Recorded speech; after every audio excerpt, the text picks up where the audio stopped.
Hello friends, welcome to Electronic Circuit Hub. So today we will understand current to voltage converter. We will see the difference between active and passive current to voltage converter. We will see what is trans impedance or trans resistance amplifier. We will see the application of current to voltage converter, right? So this is the basic circuit diagram of current to voltage converter. It is active current to voltage converter. Later we will see what is difference between op-amp based current to voltage converter and a simple resistance based current to voltage converter, right? So this is the op-amp based current to voltage converter. You can see here this is operational amplifier and this is the output. This is non-inverting terminal, this is inverting terminal. So this is the feedback resistance here and this is V out. So you can see a simple current is flowing here. This is the current. Okay, since you know that due to virtual ground concept, the voltage across this non-inverting terminal is 0 volt. Hence the voltage at this terminal, this node is 0 volt, and current flowing through the inverting terminal is 0 ampere or milliampere or microampere, right? So since current flowing through this inverting terminal is 0, so all your input currents will flow through in this loop, right? In this loop, okay? And the direction of current flow is plus here and minus here. So if you want to find out the V out, how will you get? V out equals to, you have to apply KCL, but I will directly write the equation for V out. V out equals to minus II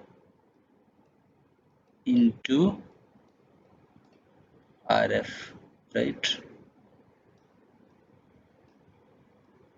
So this is the equation for V out minus II into RF, and V out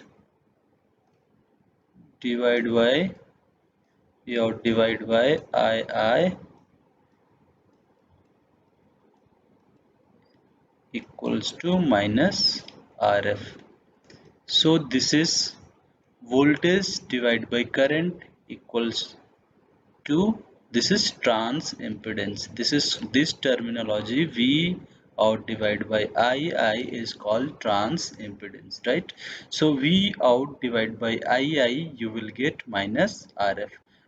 Okay, so you can see your output voltage is dependent on the input current II. Okay, since you have fixed RF value here, resistance value here, so your output voltage is dependent on the value of current, input current II. So that is how you can see, that is how a current is being converted in the form of output voltage. Okay, so here you have, let us say you have some device which is having some current flowing through it. So and you want to measure the current. So what would be your output? Your output would be II minus II into RF. So your V out will be changing on the portion of input current II, right? So that is how a current is being converted into voltage. Now let us see understanding of trans impedance amplifier operation. What is trans impedance operation? So since no current enters in the inverting input terminal all of the input current flows through the feedback resistance RF. We have already seen all of the input current II flows through the feedback resistance RF on its way to the output node. We have already seen whatever the input current, it was flowing, the same input current was flowing through the feedback resistance RF, and what was the our output? Vout was Vout equals to minus II into RF, right? Minus II into RF. We have already seen in previous slide, since there is no current flow through its input terminal, inverting terminal, right? So the non-inverting input terminal is connected to the ground. We have already seen due to the virtual ground, and therefore we can assume the inverting input terminal is also at ground due to virtual ground concept, right? Since one side of feedback register is at virtual ground and other side of feedback register is connected at Vout, all we need is Ohm's law to tell that the magnitude of output voltage is equal to the input current times of feedback resistance. We have already seen this formula. The output voltage is equal to the input times of feedback resistance, right? The input to output relationship of op-amp transimpedance amplifier is expressed as below. We have already derived this formula Vout equals to minus II into RF in my previous slide, right? So let us now understand the transimpedance amplifier versus resistor. Why do we need trans impedance amplifier? Why do we need op-amp based circuit if it can be done by using a simple resistor, right? If it can be done by using a here II and here Vout, why do we need a transimpedance amplifier, that is op-amp based amplifier, if it can be done by using a simple passive component, simple resistor?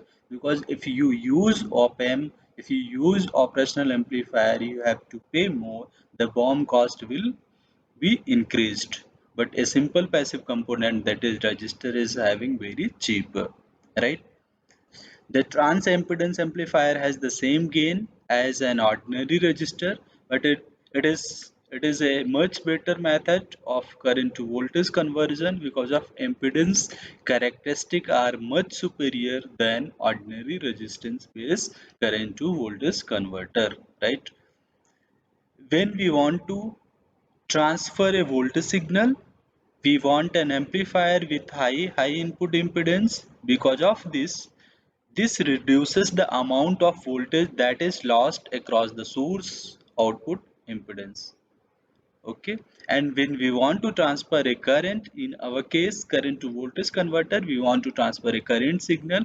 In this case, the input impedance should be as low as possible, right? So now we will see the application of current to voltage converter.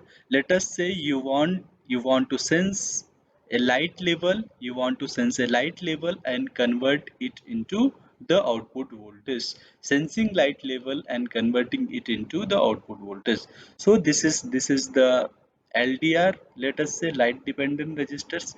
So you want to measure the light level.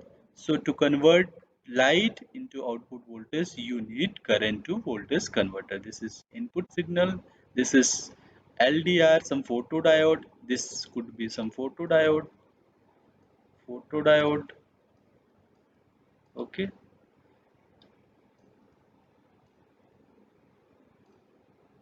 So this is the application where we used current to voltage converter. That